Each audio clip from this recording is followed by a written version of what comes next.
মঙ্গলবার বিনোদপুর গ্রাম পঞ্চায়েতের সাতটারি junior basic স্কুলে সাতটারি এলাকার 3টি বুথের ভোটারদের নিয়ে পাড়ায় সমাধান শিবির বসে। শিবিরে সাধারণ মানুষের অভাব অভিযোগ ও উন্নয়নমূলক কাজের প্রয়োজনীয়তার কথা শুনতে হাজির ছিলেন ইংরেজবাজার পঞ্চায়েত সমিতির সভাপতি রাজেশ পাল, জেলা পরিষদ সদস্য জুয়েল রহমান সিদ্দিকী, বিনোদপুর গ্রাম পঞ্চায়েতের প্রধান রাজু মিয়া সহ অন্যান্যরা।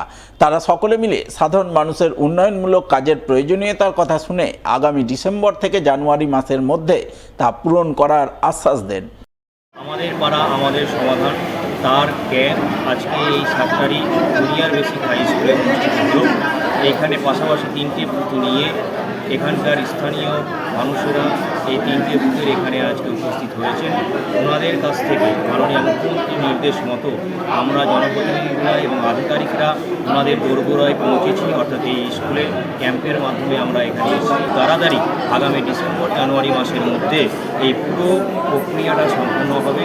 পুরো যা কাজ ওনারা দিয়েছেন সেই কাজ সমস্তটা কমপ্লিট হতে যাচ্ছে আগামী ডিসেম্বর জানুয়ারি মাসের মধ্যে এই আমাদের পাড়া আমাদের সমাধান এই প্রকল্পের মধ্যে।